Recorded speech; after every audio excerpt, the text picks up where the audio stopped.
Koalisi Rakyat Penolak Penggusuran melakukan aksi untuk menuntut dua hal. Yang pertama, Anies Baswedan harus mencabut Pergub 207/2016 yang melegitimasi penggusuran paksa di DKI Jakarta. Dan yang kedua, merumuskan peta reforma agraria di DKI Jakarta. Kemudian setelah aksi tadi kami ditemukan, tuntutannya kita mau ketemu sama Anies. Anies harus keluar dan menemui warganya.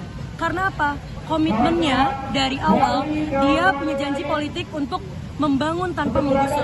Tapi sampai hari ini masih ada warga-warga yang terdampak penggusuran. Contohnya Pancoran Buntu 2. Akhirnya tadi Wakil Gubernur Bapak Riza keluar dan kami dari KRMP menyatakan kecewa dengan sikap Pak Riza karena katanya fokusnya adalah pembangunan. Udah ada rusun-rusun. Kalau kita mau lihat bukti konkret buruknya relokasi dan pembangunan di Jakarta, ada Rusunawa Marunda. Hidup dengan batu bara sampai hari ini. Itu semua warga gusuran DKI 2013-2017. Dan tadi dari kesepakatannya, Pemprov akan menemui perwakilan KRMP 10 orang di hari Senin dan akan menyatakan komitmennya akan mencabut sebelum tanggal 16 Oktober 2022 sebelum Anies lengser sebagai gubernur. Untuk hari Senin berarti udah ada kesepakatan antara KRMP sama Pemprov. Pertemuannya ada itu? Sudah ada. Nanti tinggal dari kami kontak Bapak Rizanya langsung untuk hari Senin bertemu 10 orang perwakilan. Yang soal kemarin Anies klaim bahwa proses pencabutan ini sedang berproses di Mendagri kan, pada akhirnya warga belum dapat kejelasan hingga saat ini ya. Betul, gimana, Mbak? betul. Yang disampaikan tadi itu sudah disampaikan sama Pak Anies ketika kita audiensi 6 April lalu.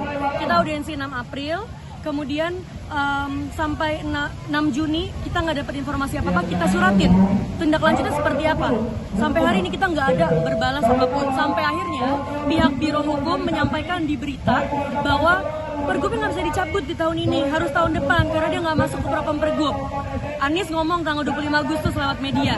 Itu udah dimasukkan ke Mendagri. Mendagri jawab, nggak pernah ada pencabutan, kan lucu. Kita dipingpong aja, dibolak-balik aja sama pihak Pemprov. Dan satu hal yang pasti, di Pergub 31 2021, pasal 11 ayat 1 dan ayat 2, berdasarkan perintah gubernur dapat memerintahkan pembentukan peraturan daerah di luar Propam Pergub. Biro Hukum nggak bohong, itu nggak masuk Propam Pergub. Tapi kewenangannya jelas, bukan di Mendagri, tapi di Anies selaku gubernur. Jadi perintah gubernur, dia harus mencabut ini. Kita pernah diarahkan, udah teman-teman ke Mendagri aja. Salah, kewenangannya nggak ada di Tito. Semuanya ada di gubernur, sorry. PJ gubernur yang dibilang sama kewenangannya? Masalah PJ gubernur itu masalah baru lagi. Tadi dibilang kewenangannya sama. Kita lagi mengkaji itu. Kewenangan PJ gubernur tidak bisa seluas sebagaimana definitif kita memilih gubernur DKI Jakarta. Kenapa? Emang ada aturan pelaksananya sampai hari ini? Belum ada. Itu udah diamanahin loh di Undang-Undang 10 2016. Harus ada aturan main penunjukan. Aturan main penunjukannya aja belum ada. Tiba-tiba udah ada PJ gubernurnya. Kewenangannya seluas apa? Lagi-lagi yang menunjuk siapa? Presiden dan Mendagri. Ini bahaya banget. Kita yang punya hak memilih dan dipilih, tiba-tiba hilang gitu aja. Kita akan dipimpin oleh PJ gubernur atas dasar yang dipilih oleh Presiden dan Mendagri.